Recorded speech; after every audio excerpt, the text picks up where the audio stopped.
Hi hello അസ്സാം വലൈക്കും welcome back to my channel. അപ്പോൾ എന്തൊക്കെയാണ്, എല്ലാവരും സുഖമായിരിക്കുന്നല്ലോ. അപ്പോൾ ഇന്നത്തെ എൻ്റെ കുഞ്ഞു ബ്ലോഗിലേക്ക് എല്ലാ കൂട്ടുകാർക്കും സ്വാഗതം. അപ്പോൾ ഇന്ന് വന്നിട്ടുള്ളത് രാവിലെ തന്നെ കുറച്ച് വിശേഷങ്ങളാണ് കേട്ടോ. ഇന്നൊരു മിനി ബ്ലോഗാണ് കേട്ടോ. നല്ല ഇന്ന് എന്താണെന്നറിയില്ല, ഇടയ്ക്കൊരു ഇത് വരാറുണ്ടല്ലോ, പ്രഷർ കുറയുന്നത്. അപ്പോൾ അതിൻ്റെ ഒരു ഇതുകൊണ്ടാന്ന് തോന്നുന്നുണ്ട് തലയ്ക്ക് ഇന്നൊരു സുഖമില്ല. തലയ്ക്ക് സുഖമില്ലാന്ന് വെച്ചിട്ടുണ്ടെങ്കിൽ ചെറിയൊരു തലകറക്കം പോലെ കേട്ടോ രാവിലെ എണീറ്റപ്പോൾ തന്നെ. അതുകൊണ്ട് ഞാൻ അധികം വീഡിയോസൊന്നും എടുത്തിട്ടില്ല, കുറച്ച് ഭാഗങ്ങളൊക്കെ എടുത്തിട്ടുള്ളൂ കേട്ടോ. വീഡിയോ ഇടാതിരുന്നാലും ശരിയാവില്ല. നമ്മുടെ എന്താ പറയുക, സ്ഥിരം കാണുന്ന കുറച്ച് പേരൊക്കെ ഉണ്ട് കേട്ടോ. അവരൊക്കെ ചോദിക്കും, നമ്മൾ അന്വേഷിക്കും. അപ്പോൾ അവർക്ക് വേണ്ടിയെങ്കിലും ഞാൻ വീഡിയോസ് അപ്ലോഡ് ചെയ്യുന്നത് കേട്ടോ, കുറച്ചെങ്കിൽ കുറച്ചങ്ങനെ. അപ്പോൾ അത് രാവിലെ തന്നെ ചോറിനുള്ള വെള്ളമൊക്കെ വന്നത് ഇപ്പോൾ കുടുക്കയിലാണ് കേട്ടോ ഞാൻ ചോറ് വയ്ക്കാൻ പോകുന്നത്. കുടുക്കയായാലും പുതിയ കുടുക്ക തന്നെയാണ്. അപ്പോൾ ഇന്ന് നമ്മുടെ കുടുക്കയിൽ നമുക്കിന്ന് ചോറുണ്ടാക്കിയെടുക്കാം. അപ്പോൾ ഈ ചോറിനുള്ള വെള്ളം അടുപ്പത്ത് വെച്ചിട്ടുണ്ട്. അപ്പോഴേക്കും ഞാനിവിടെ ചായക്ക് വെള്ളം വെച്ചിട്ടായിരുന്നു കേട്ടോ തീ പിടിപ്പിക്കാനൊക്കെ പോയത്. വരുമ്പോഴേക്കും ഇതേ ചായക്ക് വെള്ളമൊക്കെ തിളച്ചിട്ടുണ്ട്. അതിന് ചായയിലിട്ടു. വീഡിയോ എല്ലാവരും സ്കിപ്പ് ചെയ്യാതെ തന്നെ കാണണം കേട്ടോ. അത് ഞാൻ എടുത്തെടുത്ത് പറയുകയാണ്, ചെറിയൊരു വീഡിയോ ആണ് കേട്ടോ ഇന്നത്തത്. ആരും സ്കിപ്പ് ചെയ്യരുത് കേട്ടോ. പിന്നെ കഴിഞ്ഞ വീഡിയോയിലൊക്കെ ഒത്തിരി പേര് ലൈക്ക് ചെയ്തിട്ടും കമൻറ്റ് ചെയ്തിട്ടൊക്കെ സപ്പോർട്ട് ചെയ്തിട്ടുണ്ട്. എല്ലാവർക്കും ഒത്തിരി താങ്ക്സ് ഉണ്ട് കേട്ടോ. തുടർന്നും നിങ്ങളുടെ എല്ലാവരും സപ്പോർട്ട് ഉണ്ടാവണേ. അതിന് ചായ തിളച്ചതിന് ശേഷം ഞാൻ ആ ഗ്യാസ് ഓഫ് ചെയ്യുന്നതിന് മുമ്പ് തന്നെ ഞാൻ കുറച്ച് വെള്ളം കൂടി വേറെ പാത്രത്തിൽ വെച്ചിട്ടുണ്ട് കേട്ടോ.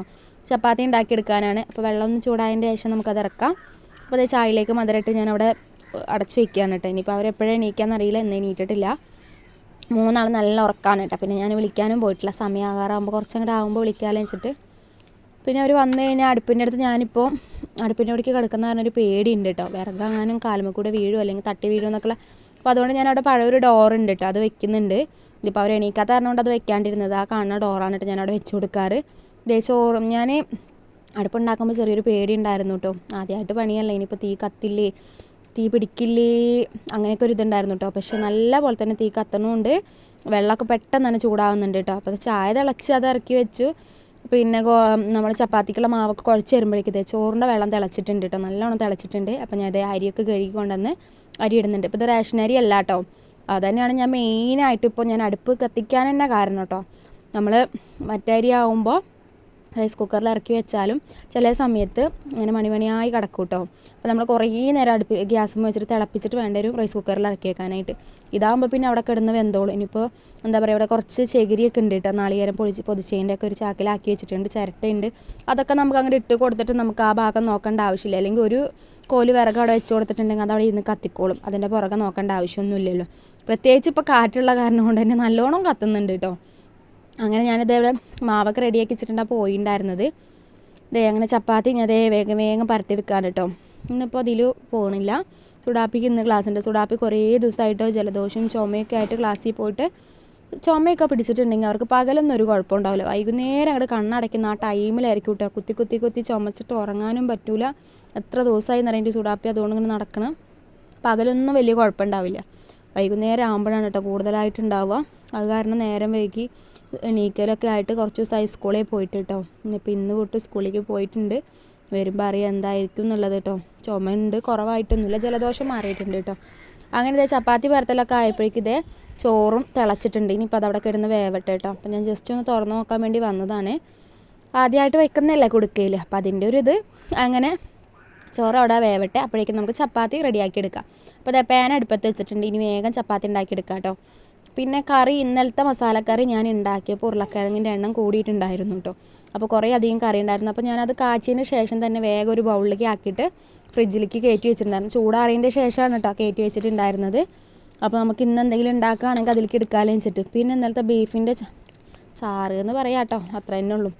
ബീഫൊക്കെ കുറേ നാളായില്ല മേടിച്ചിട്ട്. പിന്നെ അരക്കിലും ബീഫ് മേടിച്ച് എന്തോരം ഉണ്ടാവും എന്നറിയാമല്ലോ. അപ്പോൾ അങ്ങനെ കുറച്ച് മാത്രമേ ഉള്ളൂ കേട്ടോ. അപ്പോൾ അത് അവർക്ക് ഇനി വേണമെങ്കിൽ കൊടുക്കാമെന്ന് വെച്ചിട്ട്, മക്കൾക്ക് ഒന്ന് ചൂടാക്കാമെന്ന് വെച്ചിട്ട് അങ്ങനെ അതും കൂടി എടുത്ത് പുറത്ത് വെച്ചിട്ടുണ്ട്. ഇനി വേഗം ചപ്പാത്തി ഉണ്ടാക്കിയെടുക്കാം കേട്ടോ. പിന്നെ ഇത് റേഷൻ കടയിലത്തെ പൊടിയായിരുന്നു. അപ്പോൾ ഞാൻ വിചാരിച്ചു ഇനി വിചാരിച്ച പോലെ കിട്ടില്ല എന്നൊക്കെ വിചാരിച്ചു കേട്ടോ.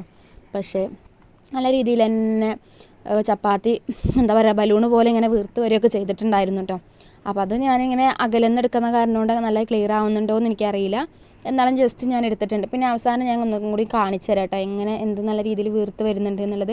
പക്ഷേ ചപ്പാത്തി ഉണ്ടാക്കുന്നതിൻ്റെ ഇടയിൽ ഞാൻ അങ്ങോട്ടും ഇങ്ങോട്ടൊക്കെ പോകുമ്പോൾ ചില ചപ്പാത്തിക്ക് നിറമൊക്കെ ഒന്ന് മങ്ങി വരുന്നുണ്ടല്ലോ. ഒരു ചപ്പാത്തി കരിഞ്ഞ് അങ്ങനെ തന്നെ കളയും ചെയ്തിട്ടുണ്ട് കേട്ടോ. ഞാനത് ചോറ് ഇളക്കാൻ പോയ സമയത്ത് ഇത് കുറച്ചൊക്കെ മറന്നു പോയിട്ടുണ്ടായിരുന്നു. അങ്ങനെ ഇതേ ചപ്പാത്തിയൊക്കെ ഇവിടെ ഇങ്ങനെ റെഡി ആയിക്കൊണ്ടിരിക്കുന്നുണ്ട്. അപ്പോഴേക്ക് പാത്തൂസും സൂടാപ്പിയൊക്കെ എണീറ്റ് വന്നിട്ടുണ്ട്. ഞാൻ വേഗം ഇതൊക്കെ ചുട്ടെടുത്തിട്ട് വേണം അവർക്ക് ചായ കൊടുക്കാൻ. ഇപ്പോൾ ചായ വേണോ ചോദിച്ചപ്പോൾ ഇപ്പോൾ വേണ്ടാന്ന് പറഞ്ഞപ്പോൾ ഞാൻ വിചാരിച്ചെന്നാൽ എൻ്റെ ഈ ചപ്പാത്തിപ്പണി അങ്ങോട്ട് കഴിയില്ല, കഴിഞ്ഞിട്ട് കൊടുക്കാമല്ലോ ചോദിച്ചു. ഇതേ കണ്ടോ, നല്ല പോലെ തന്നെ ചപ്പാത്തി വീർത്തൊക്കെ വരുന്നുണ്ട് കേട്ടോ. പിന്നെ ഞാൻ ചൂടുവെള്ളത്തിലാണല്ലോ കുഴച്ചെടുത്തത്, അപ്പോൾ അതിൻ്റേതായതും ഉണ്ടാവും. അങ്ങനെ ഇതേ ചപ്പാത്തിയൊക്കെ റെഡി ആയിക്കൊണ്ടിരിക്കുന്നുണ്ട്. ഇനി നമുക്ക് വേഗം ചോറ് നോക്കാം കേട്ടോ. സത്യം പറയാലോ, ചോറ് പെട്ടെന്ന് തന്നെ വെന്തിട്ടുണ്ടായിരുന്നു കേട്ടോ. നമ്മൾ മറ്റേ അരിയാന്ന് പറഞ്ഞിട്ട് കാര്യമൊന്നുമില്ല, നല്ല പോലെ തന്നെ വേഗം വെന്തിട്ടുണ്ടായിരുന്നു. പിന്നെ ഞാനിത് ചപ്പാത്തി പരത്തി വെച്ചിട്ട് കുറച്ച് നേരം അവിടെ ഇരുന്നിട്ടാണ് കേട്ടോ പിന്നെ പോയിട്ട് ഞാൻ എന്താ പറയുക പിന്നെയാണ് കേട്ടോ ചൂടാൻ നിന്നിട്ടുള്ളത്. അപ്പോൾ അത്രയും സമയം കൊണ്ട് ചോറ് റെഡി ആയിട്ടുണ്ട് കേട്ടോ. ഇനിയിപ്പോൾ കലത്തിൽ ചോറ് വെക്കുന്ന കാരണം കൊണ്ടാണോ എന്ന് എനിക്കറിയില്ല, ഞാൻ ആദ്യമായിട്ടാണ് ഇതിൽ റെഡിയാക്കുന്നത്. പക്ഷേ ഇത് നമ്മൾ റേഷൻ അരിയല്ല, മറ്റേ അരിയാണ്. എന്നാൽ പോലും പെട്ടെന്ന് തന്നെ ചോറ് വെന്തിട്ടുണ്ട് കേട്ടോ. ഇനിയിപ്പോൾ കുറച്ച് നേരം കൂടി വെച്ചിട്ടുണ്ടെങ്കിൽ അത് ഉടഞ്ഞു പോകുന്നുള്ളത് ഉറപ്പ്. അത് കാരണം കൊണ്ട് തന്നെ ഞാൻ വേഗം തന്നെ ചോറ് അങ്ങോട്ട് വറുക്കുകയാണ് കേട്ടോ. പിന്നെ ചെറിയൊരു പേടി ഉണ്ടായിരുന്നു കേട്ടോ, കലത്തിലൊന്നും ഇതുവരെ ചോറ് വാർത്തൊരു പരിചയമൊന്നുമില്ല. പിന്നെ രണ്ടും കലിപ്പിച്ച് കൂട്ടി അങ്ങോട്ട് വറുക്കുക തന്നെ. പിന്നെ എന്താ പറയുക, ശ്രദ്ധയുണ്ടായിരുന്നു കേട്ടോ. എനിക്കെന്തെങ്കിലും പറ്റിക്കഴിഞ്ഞിട്ടുണ്ടെങ്കിൽ എൻ്റെ മക്കളുടെ കാര്യമായിരിക്കും. അപ്പോൾ അത് കാരണം കൊണ്ട് തന്നെ ഞാൻ ശ്രദ്ധിച്ചിട്ടാണ് കേട്ടോ ചെയ്തത്. ഭാഗ്യത്തിന് പടച്ചവൻ കാത്തു, ഒന്നും സംഭവിച്ചൊന്നുമില്ല കേട്ടോ. അങ്ങനെ ദേ കലത്തിൽ ചോറൊക്കെ അവിടെ ഊറ്റി അവിടെ വെച്ചിട്ടുണ്ട്. ഇനി ബാക്കിയുള്ള ചപ്പാത്തിയും കൂടി റെഡിയാക്കി എടുക്കാം. അപ്പോൾ ദേ ദിലു വേഗം തന്നെ കറിയൊക്കെ എടുത്ത് ഫ്രിഡ്ജിൽ നിന്ന് പുറത്തേക്ക് വെച്ചിട്ടുണ്ട് കേട്ടോ. ഇനിയിപ്പോൾ അതും കൂടി ഒന്ന് ചൂടാക്കി എടുക്കുക വെച്ചിട്ട് അങ്ങനെ ഞാൻ വേഗം ഇനിയിപ്പോൾ ഈ പാൻ എടുത്തിട്ട് വേഗം അപ്പുറത്തെ അടുപ്പിലേക്ക് വെക്കുകയാണെന്നുണ്ടെങ്കിൽ നമുക്ക് അങ്ങനെ. അപ്പോൾ ഇതാണ് കേട്ടോ ഞാൻ പറഞ്ഞത്, ചപ്പാത്തി കരിഞ്ഞു പോയി എന്നുള്ള. ആ ചപ്പാത്തി ഞാൻ അങ്ങനെ തന്നെ വാഷ് ബേസിലേക്ക് ഇട്ടിട്ടുണ്ട് കേട്ടോ. ഇനി അത് അവിടെ നിന്ന് മാറ്റി കൊടുക്കാമല്ലോ വെച്ചിട്ട്. പിന്നെ ഇതേ കറി ചൂടാക്കാനായിട്ട് വെച്ചിട്ടുണ്ട് കേട്ടോ. ബീഫ് എന്ന് വെച്ചിട്ടുണ്ടെങ്കിൽ 2 കഷ്ണം അവിടെ ഇവിടെയും കാണാം, കുറച്ച് ചാറും ഉണ്ട് കേട്ടോ. ഇപ്പോൾ അതെന്തായാലും നടച്ച് വെക്കട്ടെ. ഇതെന്ന് വെച്ചാൽ നെയ്യുള്ള കാരണം കൊണ്ട് തന്നെ അത് ചൂടാക്കുമ്പോഴാണ് അതിൽ ഇനിയിപ്പോൾ വെള്ളം ഒഴിക്കണോ എന്താണെന്നുള്ളത് അറിയാം കേട്ടോ. പിന്നെ ഞാൻ നല്ല തിക്കായിട്ടായിരുന്നു കറി ഉണ്ടാക്കിയിട്ടുണ്ടായിരുന്നത്. അങ്ങനെ ബീഫ് കറി ഏകദേശം ചൂടാകാറായിട്ടുണ്ട് കേട്ടോ. പിന്നെ ഈ സമയത്ത് എൻ്റെ വീഡിയോ ആദ്യമായിട്ട് ആരെങ്കിലും കാണുന്നുണ്ടെങ്കിൽ ഒന്ന് സബ്സ്ക്രൈബ് ചെയ്താൽ തൊട്ടടുത്ത ബെല്ലൈക്കനും കൂടി ഒന്ന് ക്ലിക്ക് ചെയ്ത് ഓൾ എന്നുള്ള ഓപ്ഷൻ ഒന്ന് എനേബിൾ ചെയ്തേക്കണം കേട്ടോ. അങ്ങനെയാണെന്നുണ്ടെങ്കിൽ ഞാനിടുന്ന പുതിയ വീഡിയോസിൻ്റെയൊക്കെ നോട്ടിഫിക്കേഷൻ നിങ്ങൾക്ക് അപ്പം തന്നെ ലഭിക്കുന്നതായിരിക്കും കേട്ടോ. അപ്പോൾ വീഡിയോ എല്ലാ കൂട്ടുകാരും ലൈക്ക് ചെയ്യാനും മറക്കരുത്. അതുപോലെ തന്നെ നിങ്ങൾക്ക് ഇഷ്ടപ്പെട്ടിട്ടുണ്ടെങ്കിൽ ഒന്ന് ഫ്രണ്ട്സിനും റിലേറ്റീവ്സിനും ഒന്ന് ഷെയറും കൂടി ചെയ്ത് സപ്പോർട്ട് ചെയ്യുക കേട്ടോ. നിങ്ങളുടെ സപ്പോർട്ട് ഉണ്ടെങ്കിൽ മാത്രമാണ് കേട്ടോ എനിക്ക് മുമ്പോട്ട് പോകാനായിട്ട് പറ്റുള്ളൂ. അങ്ങനെ ബീഫ് ഒന്ന് ചൂടായതിൻ്റെ ശേഷം ഞാൻ അത് ഇങ്ങോട്ട് ഇറക്കി വെച്ചിട്ടുണ്ട് കേട്ടോ. അപ്പോൾ ഇവിടെ സാധാരണ ഞാനൊരു റൗണ്ട് മേടിച്ച് വെച്ചിട്ടുണ്ടായിരുന്നു, സ്റ്റീലിൻ്റെ ഇങ്ങനെ ചട്ടിയൊക്കെ ഇറക്കി വെക്കാനായിട്ട് കേട്ടോ. അതിപ്പോൾ റൈസ് കുക്കറിൻ്റെ ഉള്ളിലാണ് കേട്ടോ. റൈസ് കുക്കറിൻ്റെ ഉള്ളിലത്തെ ഒരു സാധനം റൗണ്ട് ഉള്ളത് പോയിട്ടുണ്ട് കേട്ടോ. അപ്പോൾ അത് കാരണം അത് അതിൻ്റെ ഉള്ളിലായിരിക്കണത്. അങ്ങനെ ഞാനിത് ചപ്പാത്തി ഉണ്ടാക്കുന്നതിൻ്റെ ഇടയിൽ ഇപ്പോൾ ബീഫ് കറി ചൂടാക്കിയെടുത്തു, ചോറ് വാർത്തു. പിന്നെ അതിൻ്റെ ഇടയിൽ ഇപ്പോൾ മസാലക്കറിയും കൂടി ഒന്ന് റെഡിയാക്കി എടുക്കുന്നുണ്ട് കേട്ടോ. അപ്പോൾ ഞാനിവിടെ വോയിസ് കൊടുക്കുന്ന സമയത്ത് പാത്തൂസ് എൻ്റെ പുറത്ത് കയറിയിരുന്നേക്കാണ് കേട്ടോ. എന്നിട്ട് ഇങ്ങനെ തുള്ളിച്ചാടി കളിച്ചുകൊണ്ടിരിക്കുക കേട്ടോ. അപ്പോൾ വോയിസിൽ ചെറിയൊരു ബുദ്ധിമുട്ടും കാര്യങ്ങളൊക്കെ ഉണ്ട്. പിന്നെ എന്താ പറയുക, നമുക്ക് വോയിസ് കൊടുത്തല്ലേ പറ്റുള്ളൂ. പിന്നെ ഇവർ ഉറങ്ങുന്നതൊക്കെ ഇപ്പോൾ രാത്രി നോക്കി നിൽക്കുകയാണെന്നുണ്ടെങ്കിൽ ഇപ്പോൾ ഇവർ ലേറ്റായിട്ടാണ് ഉറങ്ങുന്നതും. അപ്പോൾ എനിക്ക് ആ സമയത്താണെന്നുണ്ടെങ്കിൽ വോയിസ് കൊടുക്കാനൊരു ഉഷാറുണ്ടാവില്ല. നമ്മൾ ഉറക്കം വന്ന് നിൽക്കണ സമയത്ത് വോയിസ് കൊടുക്കുമ്പോൾ ഒരു സുഖം ഉണ്ടാവില്ല. അതുകൊണ്ടാണ് കേട്ടോ. അതിൻ്റെ ചപ്പാത്തി മസാലക്കറിയൊക്കെ റെഡിയായി. അതിൻ്റെ ശേഷം ഇപ്പോൾ പൈപ്പിൽ വെള്ളം വരുന്നുണ്ടായിരുന്നു, അപ്പോൾ അതും കൂടി പിടിച്ചേക്കുന്നുണ്ട് കേട്ടോ. ഞാൻ അടുപ്പിൽ ചോറൊക്കെ വറുത്തതിന് ശേഷം ഞാൻ അവർക്ക് കുളിക്കാനുള്ള വെള്ളം കൂടി അടുപ്പത്ത് വെച്ചിട്ടുണ്ട് കേട്ടോ. അപ്പോൾ ഇന്നത്തെ കുഞ്ഞു വിശേഷങ്ങൾ ഇത്രയേ ഉള്ളൂ കേട്ടോ. വീഡിയോ ഇഷ്ടപ്പെട്ടെങ്കിൽ ലൈക്ക് ചെയ്യാനും കമൻറ്റ് ചെയ്യാനും മറക്കരുത്.